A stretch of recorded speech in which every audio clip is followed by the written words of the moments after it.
এই বছর শেষের সময় এসে আমি এতটুকু বুঝতে পেরেছি যে জীবনে সব থেকে বাজে অনুভূতি হচ্ছে কার জন্য আপনি কেমন অনুভব করেন সেটা তাকে বোঝাতে না পারা।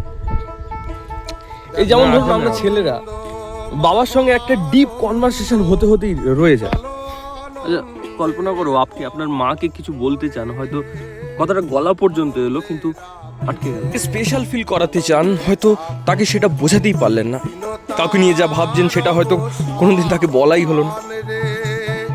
অপরপক্ষে মানুষটা কোনোদিন জানতেই পারলো না যে আপনার তাকে নিয়ে কি অনুভূতি।